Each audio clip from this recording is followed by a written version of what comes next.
Okay, so this afternoon we will be talking about power. So the first lesson is about the nature, dimensions, types, and consequences of power.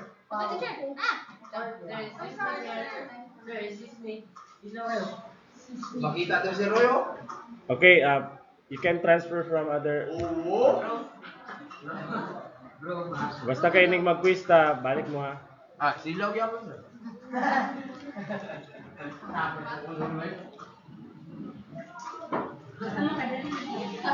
Silog yan kayo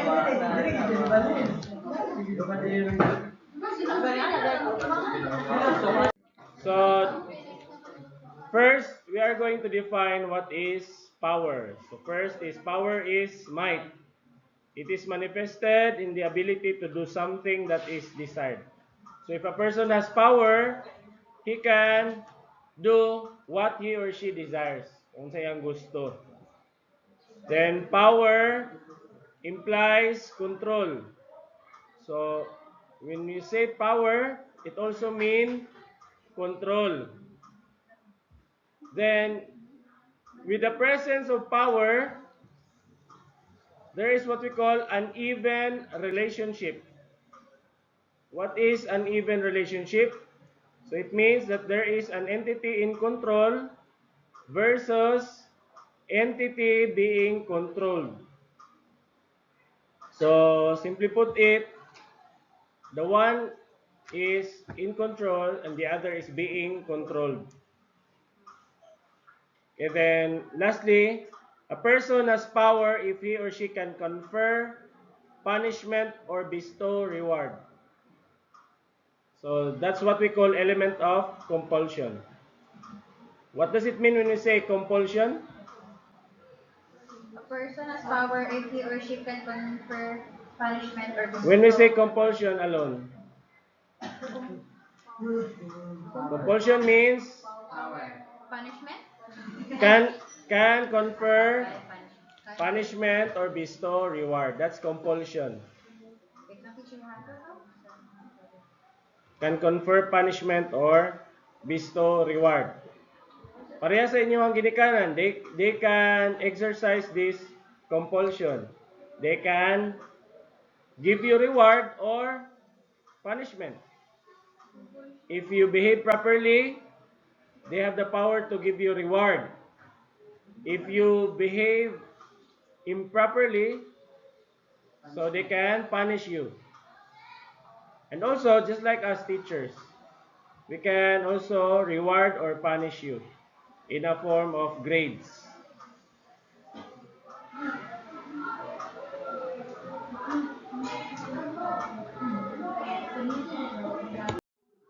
So, ayaw na nagkopyahan ng first.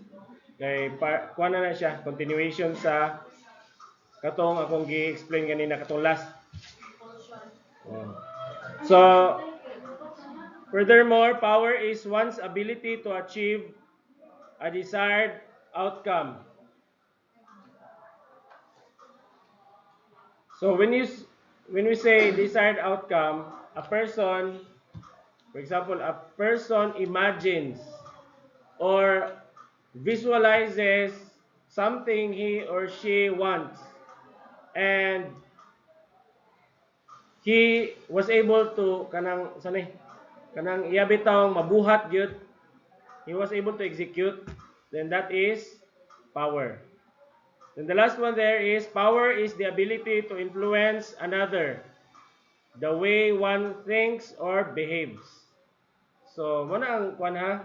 When you say influence, meaning you can let others think or behave like you without forcing them.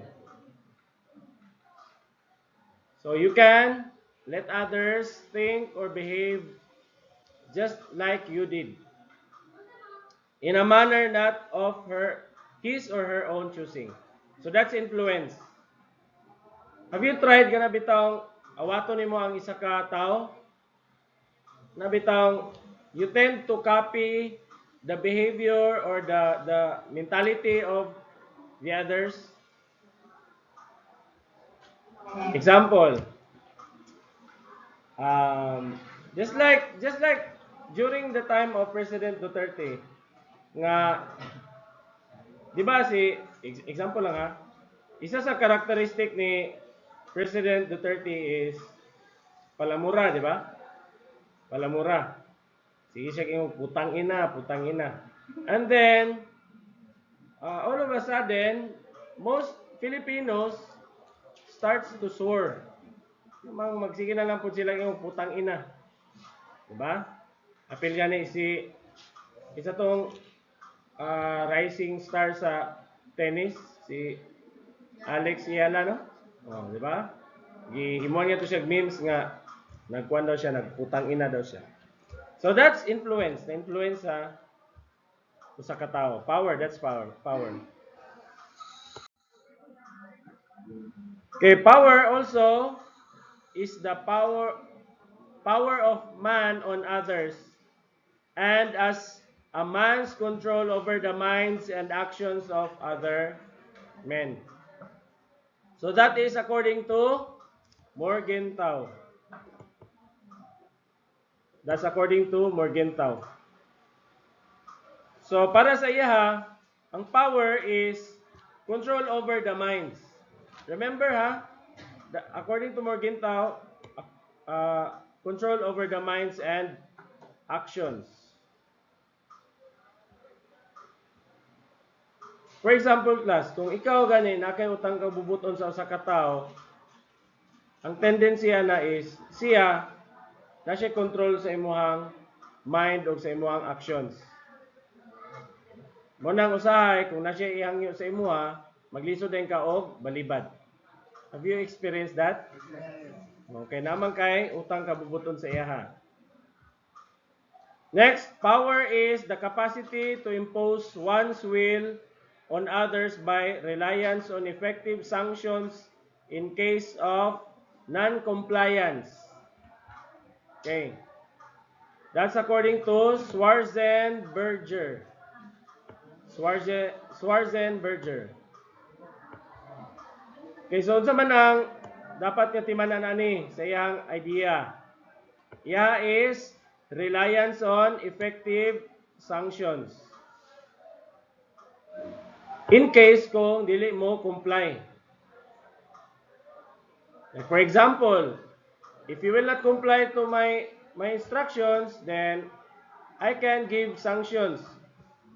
Like failing you, bagsakon mo, or taking you out of my class, or the worst scenario is wala expel karon, kanang transferred out. Transfer mo sa uban eskwelahan. Then power is also the ability to exercise such control as to make others do what they otherwise would not do by rewarding or promising to reward them, or by depriving or threatening to deprive them of something they value. That's according to Charles P. Schleicher. Okay. So ang iya pod is, kang Charles pod is reward and deprivation. Because the deprivation class is also a form of punishment.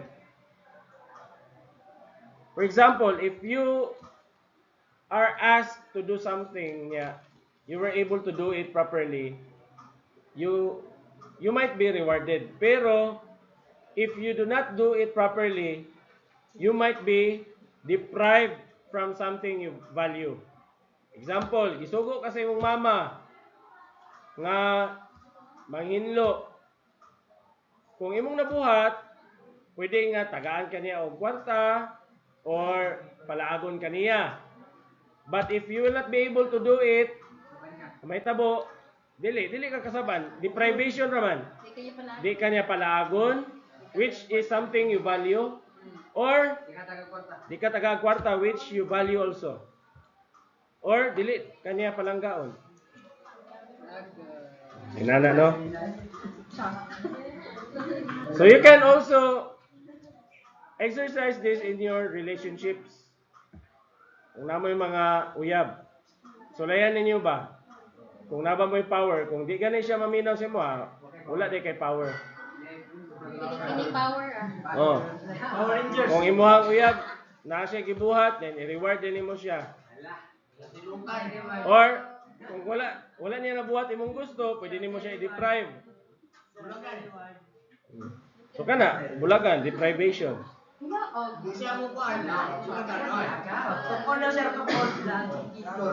Lain naman na, punishment naman na. Okay, types of power.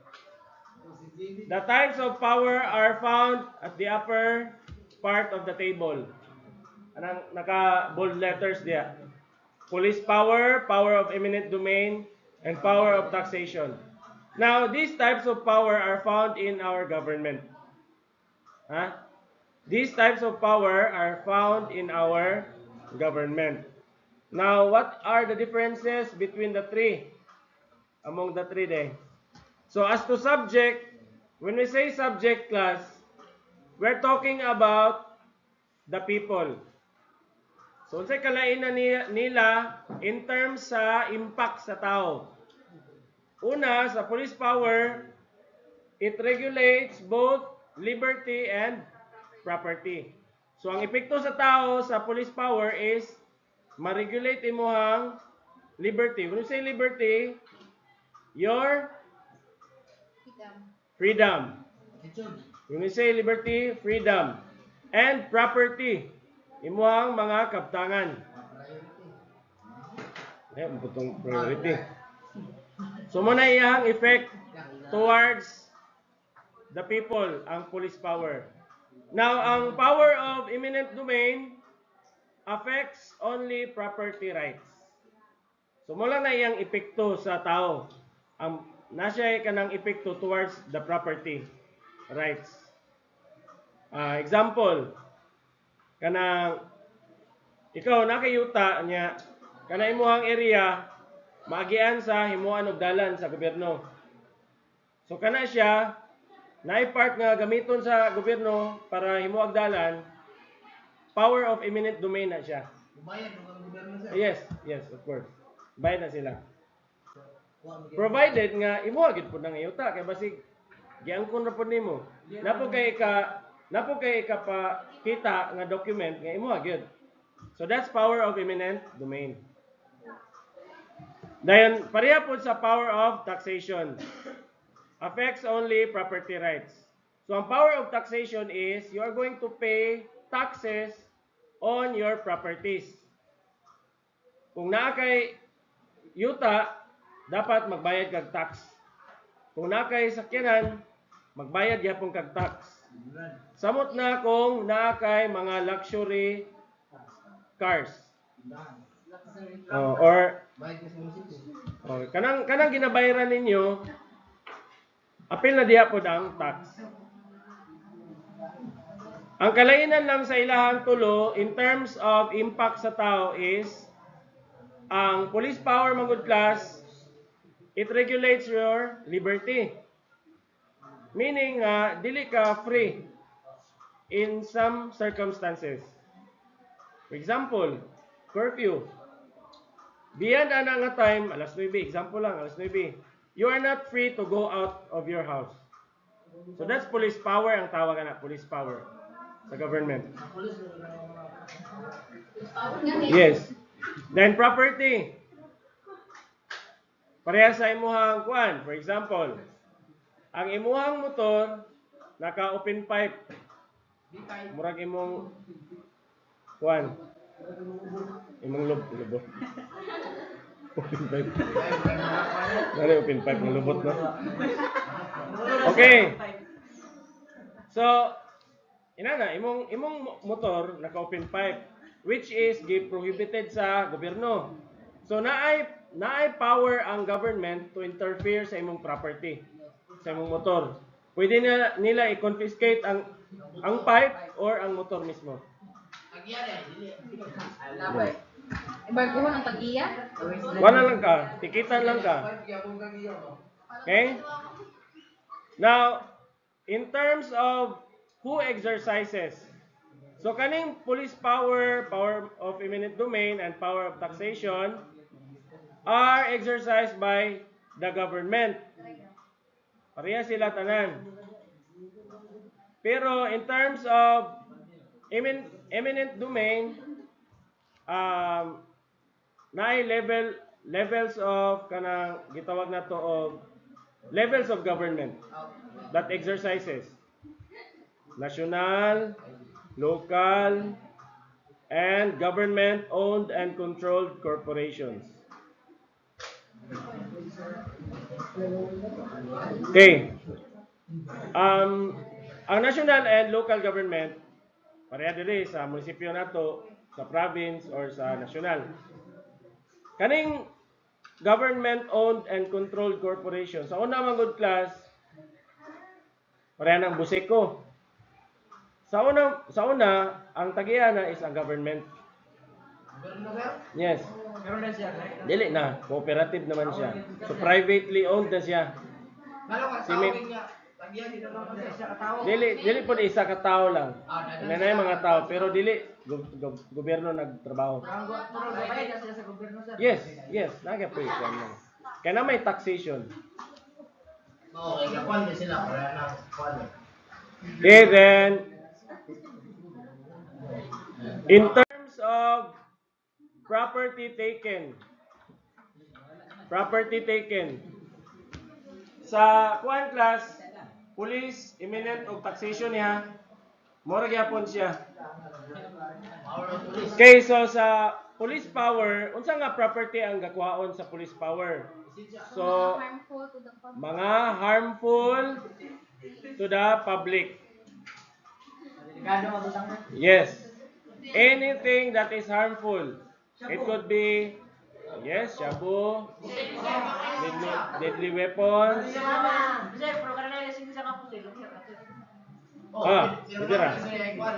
Bidira. Pero, nalagi gihapoy power ang government to confiscate. Oh, depende kung ang ihabang purpose is basig nagamit nimo siya in a harmful way. Pwede siya kuhaon. Okay. Or anything nga makakos og harm sa uban. Basig na kay chemical diha nga gitaguan nga pwede nimo i-dispose then makadaot sa mga tao, pwede na siya kuha sa government. Not necessarily nga kasuhan, confiscate lang. Ha? Wala na. Baon lang siya. Bargo lang siya.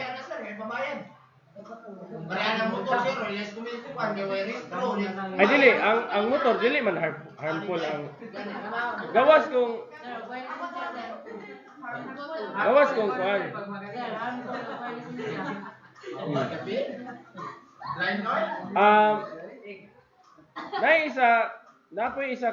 Napoy ka ng instances wherein dili gid siya unta actually harmful ang butang pero pwede siya i-confiscate sa government.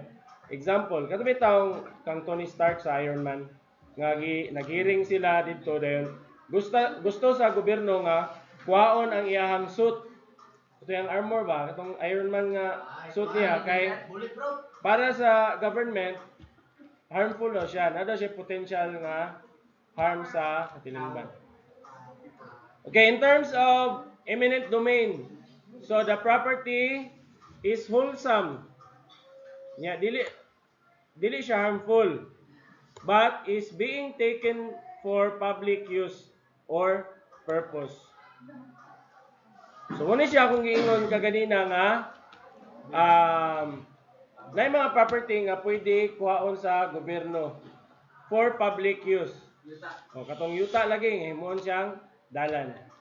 So power of eminent domain na ang tawag. Next, sa taxation, the property is wholesome but is being taken as a means of sustaining the operations of the government. So muna siya sa taxation ha. Sustaining. The word is sustaining the operations of the government. So unsa man na siya nga butang? That's money. Kwarta. Okay, we pay taxes to the government in a form of money. Di man ta pwede magbayad og tax pinaagi sa mga in-kind. Di man ka pwede nga moadto kag BIR magdala kag isa ka sakong patatas nga mo lang sa niya akong ibuhis dili. Kwarta yun. Kwarta gyud. Pwede lawas. Dili.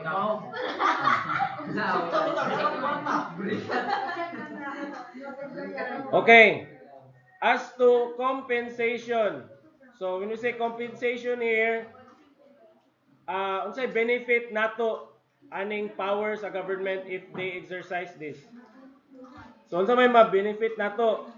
Sa police power, ang atoang ma-benefit is intangible or intangible, an altruistic feeling that an individual has contributed to the public good.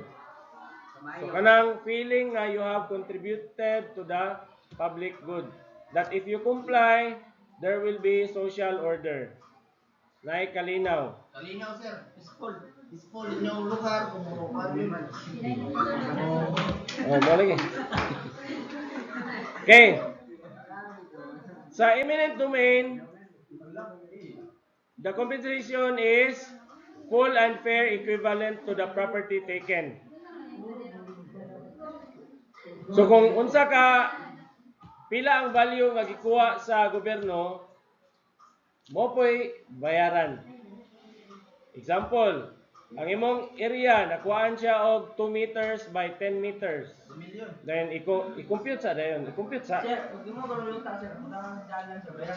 Bayaran gani. Oh, mo ganin siya. Ang tawag ana is power of eminent domain. Yes.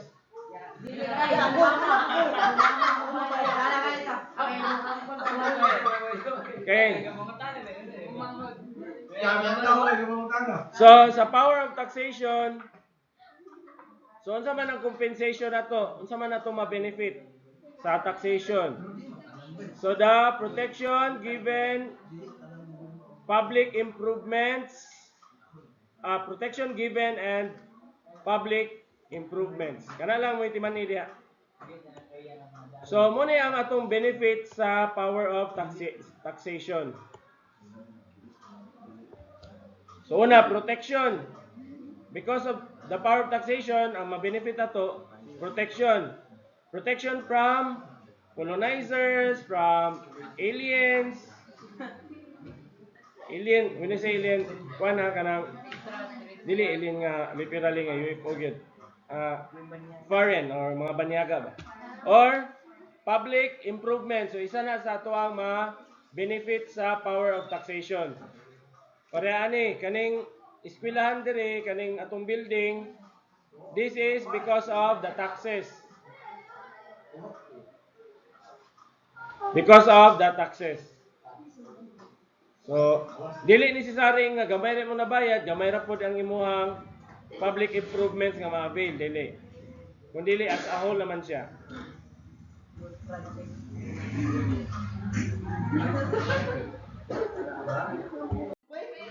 Okay, the three dimensions of power. Physical, informational, and emotional power. So the first dimension, physical power, refers to the physical advantage or having weapons. Just like what happened a few days ago, the shooting in Tacloban. So, nato sila physical power because they have weapons. Ngayon, power po kay alot tong isa sa...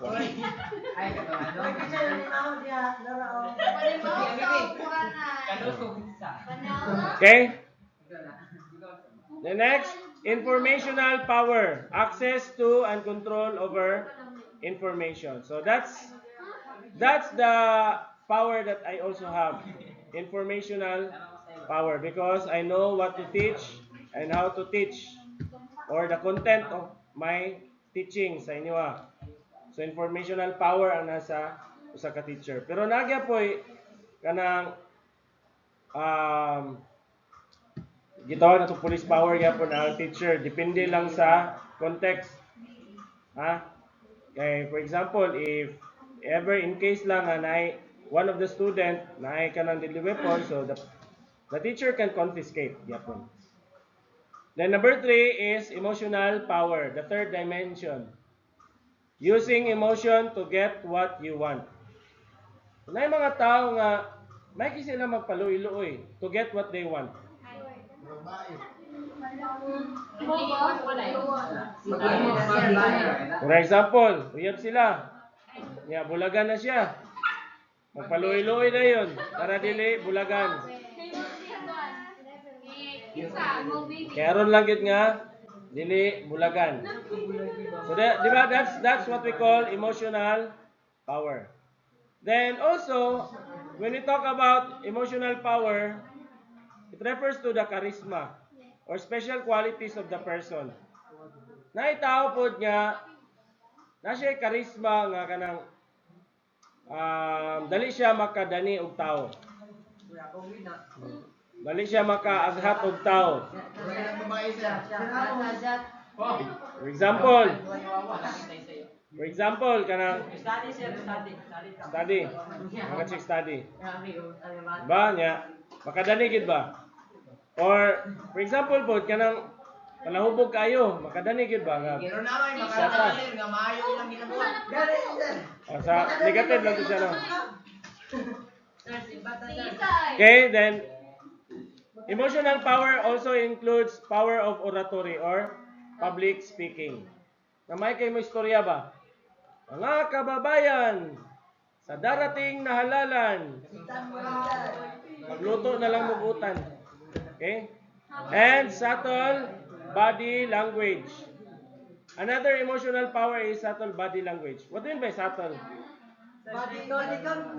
Really, subtitle. Subtle. When you say subtle, this is the opposite of obvious. Diba kung obvious, klaro kayo. Subtle, dili halata. Dili makahalata, kapansin noon. Dili blurred. Kanang dili lang siya nimo gaka bantayan iyang body language. Diba? Nay usahay namoy instances nga dili nimo gakabantayan nga gaka-attract na day kasi That's subtle body language. Dili nimo gakabantayan nga nahuhulog ka na pala sa kanya.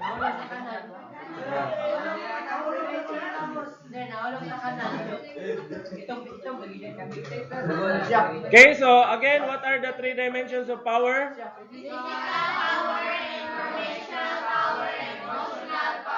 Okay. Next. The consequences of power.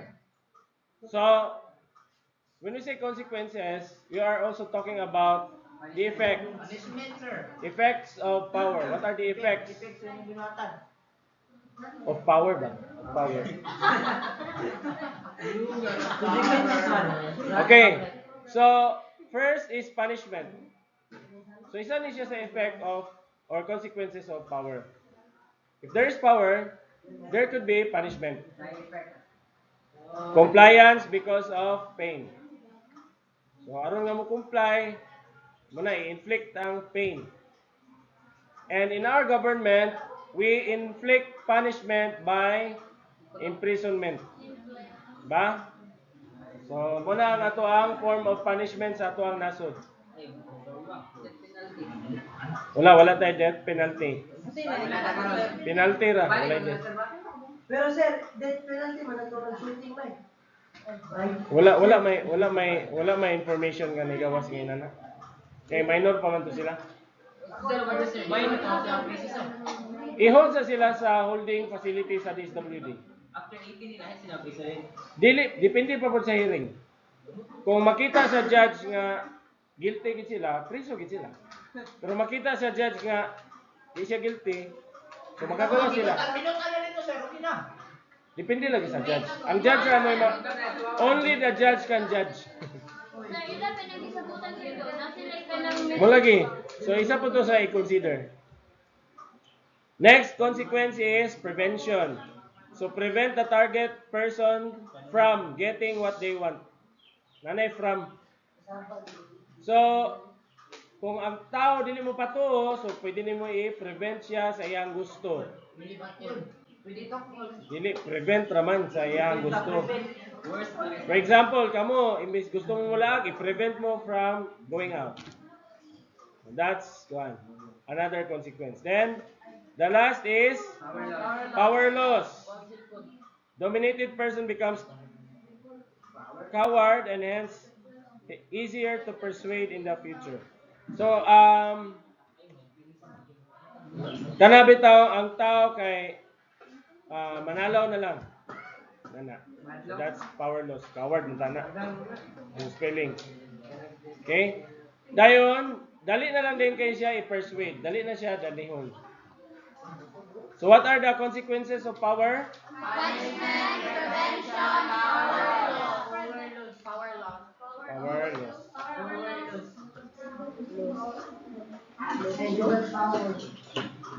Okay, so the next part is analyze the nature, dimensions, types, deployments, and consequences of power, and assess how power is exercised in different situations. Okay, so how power is exercised. So there are three ways on how power is exercised. First, as decision making.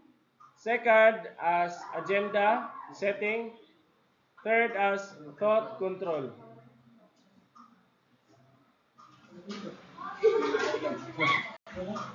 Tawa rin kayo. Here.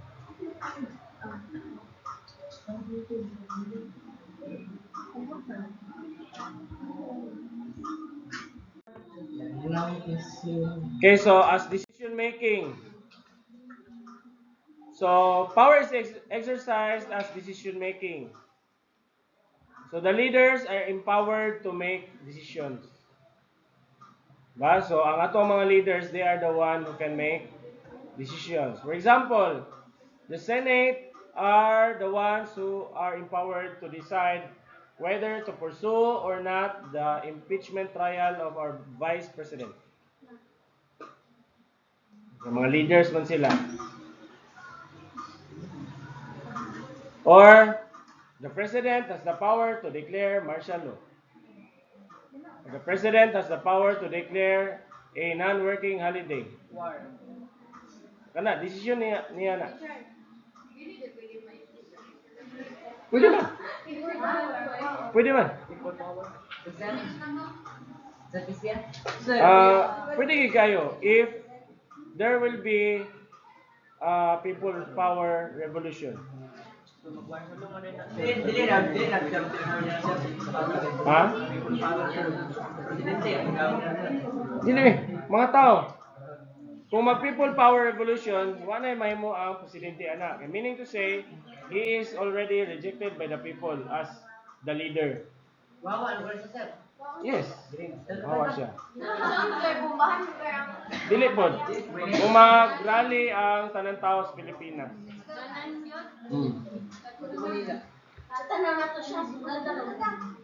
Okay, next. Power as agenda setting. That means prevent the making of decisions or non-decision making. Ano bang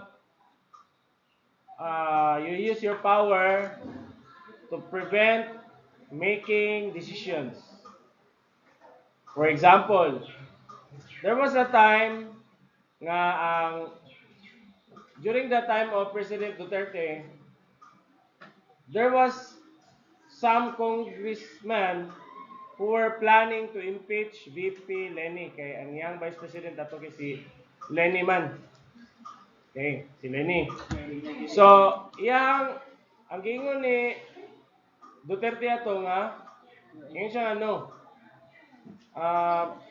you do other things but don't do the impeachment. So, moto nga gi-prevent niya to make decisions ang Congress. Yung siya nga, ayaw mo sige, atiman na ng impeachment, pagtrabaho mo diya according sa inyong function. Bugin na dapat, sir, ba? Kaya ang main function mangyud sa Congress is to make laws mangyud. sila mo'y maghimog balaod. Maghimo silang mga balaod like bawal umihi dito. No smoking. Sila mo. No smoking. Okay, elementary graduate naman. Okay. Next is power as thought control. So, power is exercised as thought control. So, they can shape a person's thoughts, wants, or needs. Just like one of the surrenderies sa NPA, interview siya. Ingon siya nga, when she joined the organization, gikuan gid siya, gi-shape ang iyang mind nga mo ni dapat tuuhan, mo ni sakto, na mo ni dapat mahitabo. Nana. So that was thought control. So ideological brainwashing or psychological control. So when we say ideological brainwashing, you are being taught that this ideology is the true and correct ideology. Muna ideological brainwashing. So bantay mo ana ha kay kasagara na ba ang gakainana kay kanang mga estudyante sa college. Anang tuluan ka ba nga dapat anarchism ta. Unbridled ano to? Ang anarchism? Unbridled personal autonomy. Huwag magbuot, dapat kita gyud magbuot. Katong kaugalingon. You have to be careful on that. Or fascism. Anang strength through unity. Apil diri sa amo kay kami gahig mga ubo. Or napoy kita og psychological control. Like there are persons who are psychopath ba? Psychopath is a severe psychological disorder. They tend to manipulate the behavior of the person using their behavior or their kanang charisma. Kanang bitaw naiuban nga kanang sila pa'y nakasala, sila pa'y magpag-victim. Sa to nga salida na kung nakita, kaya limot ako.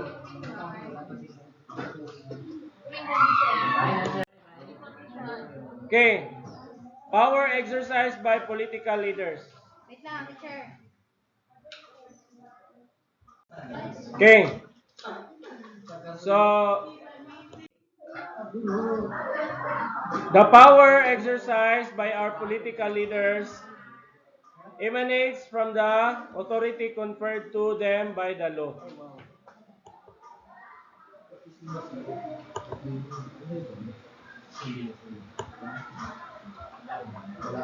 Okay? So, asa gikan ang power sa atong leaders? No. Unsay tawag atong law? Powers. Okay, ang tawag ato is the 1987 Constitution. 1987. Balaod rules. Balaod. 1987 Constitution. That is the law where all the powers of the leaders, the president, vice, senators, mga mayor, tanan, na diha gibase ang power nila sa 1987 Constitution. Ang Constitution muna ang murag guidelines nato diri sa tuang nasod ba. Muna siya dili. That is the law. Balaod siya. Balaod ba balaod? Mura siya, isa na siya ka libro nga nadya tanan makita unsay dapat mga pamaagi sa ato ang nasod. Constitution is not a human being. The Constitution is the law.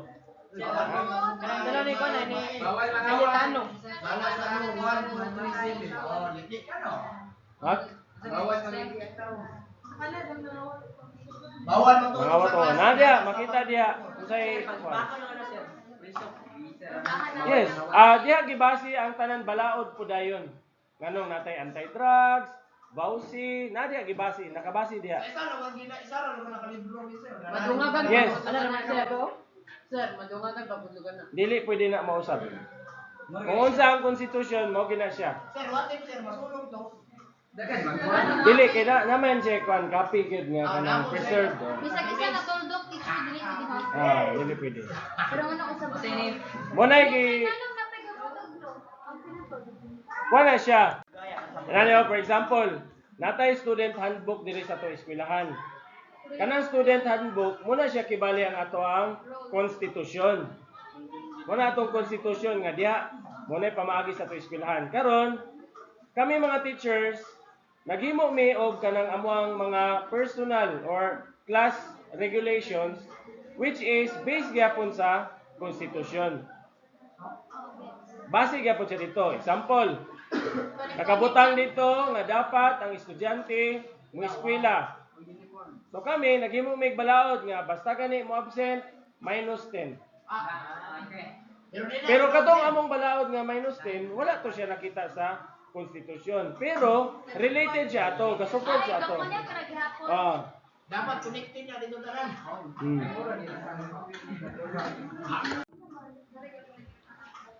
Okay. So these are the powers of the president.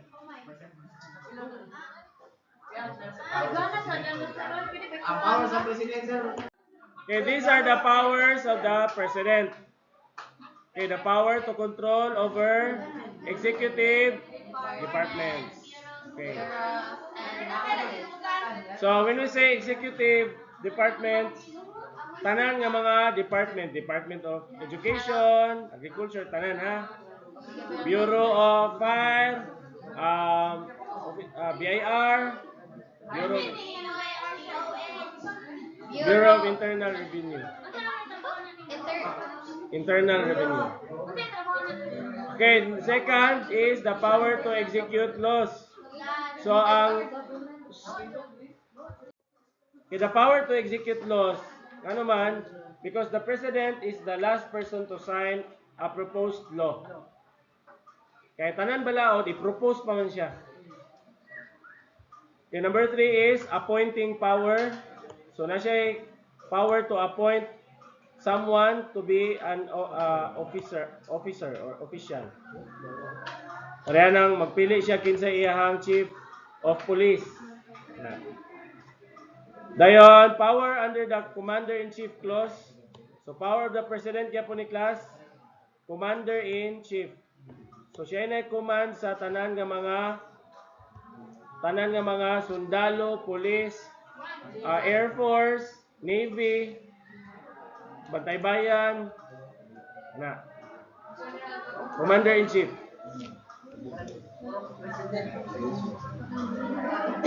Okay, the power to grant reprieves, commutations, and pardons.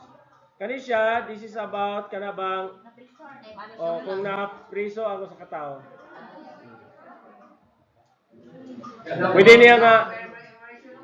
Pwede niya i-adjust nga imbis na mapriso ka og 10 years, pwede himo niya 5. Himo niya 5. Okay. The power to grant amnesty. Kaning amnesty is with the concurrence of the Congress is katuning mga politiko nga nakasala. Yes. Kana bitaw nga kasuhan nga politiko nga napriso gyud, na guilty gyud. O nya pasaylon sa presidente kay kanang basig uban sila, partido sila, amnesty. That's amnesty ha. Ha? Dili na, makagawas na siya sa prison. Oh, isa na siyang power. Power ganit. Morning ka pangulat sila. Okay, sunod. So the power to guarantee foreign loans. Or when you say loans, usay sa Bisaya. Utang. Dili asa, utang. Okay? Pwede ko mag-loan. Okay, dayon. Number 8 is the power to enter into treaties or international agreements. Treaties, kasabutan ba? Treaties in punishment. So mga kasabutan. For example, Kana, pwede ra. Sakay? For example, kita makig-partner ta sa Greece. Atwa is mag-importa og durian dito. So agreement, that's an agreement. Okay, the power to submit the budget to Congress. So ang presidente siya ang gahimo sa budget.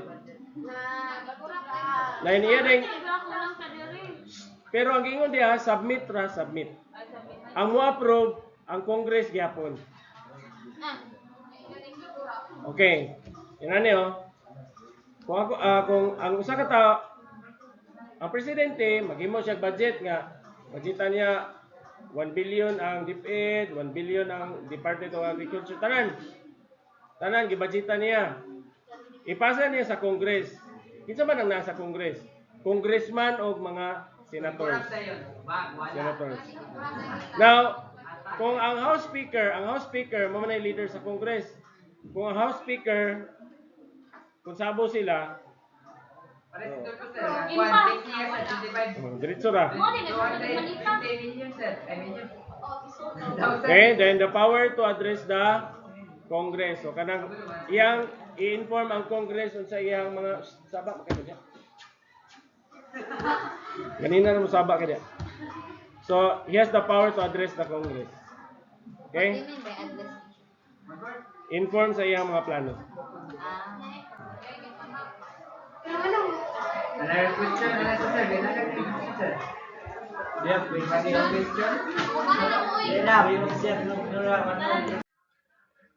So these are the powers of municipal and city mayors and provincial governors.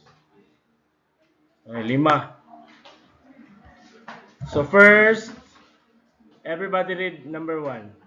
Exercise general supervision and control over all programs, projects, services, and activities of LGU, which includes appointing health and social employees, representing the LGU in all its business transactions, and signing contracts for the authority of the Sangguniang concerned. Okay. So general supervision and control over all programs, projects, services, and activities of the LGU. Okay, that's the first one, huh? So meaning to say, for example, a program like educational assistance. So, ang mayor o ang governors ang na-control. Na sila power ana. They control that program. Dayon, napagi mention diha. Kailangan wala siya ba? Wala therapist. Anti-rabies? Wala program niya na. Something na karoon. Usaman ka na mo atos barangay lugar? Oh, pwede, oh, yes. Pila sila ba? Mapili po na. Okay, so it was also mentioned here business transactions. Kana bitang na yung mga kontrata bitaw like mga flood control. So sila mo na control ana. Then signing contracts. Number 2, everybody read. Enforce all laws and ordinances and implement all LGU programs, projects, services, and activities. Okay, so enforce all laws and ordinances. So sila ang magpirma kung naay mga ordinance nga i-declare, ipatupad. Kung naay ipatupad nga mga ordinances like curfew hours or sa pa kanang ordinance about waste management or ordinance about kanang sa pagdakpo ng mga iro kana so pila siya. So laws and ordinances. Number 3, initiate. And revenues that oblige them to prioritize, define, and then Okay, initiate and maximize the generation of resources and revenues. So, isa gyapon na sa powers of mayors and governors nga ilang i-maximize ang mga resources and revenues sa ilahang lugar. Like for example, sa Maramag, dagan kay sila og kuan dito kanang resort. Kato na Maramag, no? O, dagan kay mga resort, RR, Edlimar, MGM. So, sila mo initiate nga kuan siya, ma-utilize. Okay, number 4. Okay, ensure the delivery of basic services. Give me an example of a basic services. Kanang basic yun nga services. Manilig, sir? Manilig, Steven? Manilig? Ay, pamangin ba sa mga bilis? Ito, ang Steven? Di serbisyo sa gobyerno ba? Ay, sir, kami mayayahan, magayuda, magkuhan. Sir. 4-piece basic ba na? Di ba when you say basic, kana bang importante siya kayo sa kinabuhis tao nga wala na siya, mamatay gyud ang tao. Ay, data center. Okay, water supply. Isa pa? Electricity. Water, so mamatay ang tao gulay kuryente. Or mamatay ang tao makurintihan. Like for example, health services. Health services. Diba? Natay health center 3. What else? Safety. Diba? Ang mayor o governor, ga-insure nila nga na safety sa atuang community. Sa pa, basic. Another is education. Diba? Kaya ang tao nga wala education, mamatay. Ay, okay, wala may putok. Diba? Kung di ka kabalo basa, for example, inani basic. Pag nakay kanang sani tambal, di makakabasa, pataka ra ka gyabo kuan, na overdose man ka, namatay. Diba? Okay, number 5. Such powers and perform such other duties as may be prescribed by law or ordinance. Sections 444, 544, 65, LGC. Okay. So, exercise such powers. So, kani sila tanan kibali. And perform other duties. Pareha nang mingon nga walay klase kay bagyo. Power na sa mayor or governor. Walay klase kay naglinog. Power na sa governor or mayor. Walay klase kay init kayo. Init kayong ulo sa mga tao. Nabay na wala. Wala eh. Wala na nga reason nga walay klase. Okay? Ha? Nai-power ang kuan. Nai-power ang mayor nga mingon siya nga suspended sa niyang klase sa iyahang sakop kay alarming ang panghitabo. Namay na. Or basin og naaba kay kanang emerging nga kanang anarchism, mga gangsters, ana ba? Okay. The president, everybody read.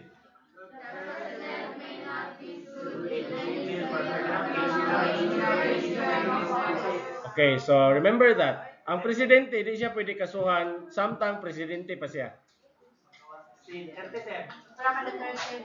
Si Duterte, dili naman siya presidente, mo itong gikasuhan na siya. Kuma naman yung term. Remember, during his term or her term. Ano na siya. So kamo, kung ma-presidente mo, dili mo pwede kasuhan. Ang presidente, rapod ha? Pero, pwede ang presidente ma-impeach. Lay ang impeachment sa civil case or criminal case. Kay mayon magutaog criminal case na crime ba? Na siya gipatay during presidente siya. O, criminal case na. Yung ato mga ganyan sa'yo nga martial law. Ha? Argentina nga martial law. Di ba na mga journalist pa rin ato? So, mga tao. Unsa man imong pautan nato? Ang presidente kasuhan ba siya nga nag-martial law siya? Hindi sir kani. Okay na sa presidente nga patay na para ni Dunyega ng pampatay ng mga adik. Grabe. Oh, pero basta kay dili gid siya kasuhan gid. Okay. Then another consequences of power. So this is the consequence of power. Power, responsibility, and development. So this should be the sequence. Di na siya consequence. Sequence. The sequence of power. Dapat, kung nakay power, nakay responsibility. Diba ang sa giingon sa movie nga Spider-Man? With great power comes great responsibility. Okay? Then development na yun. So kung ang leader na siya power, then na siya responsibility, there will be development.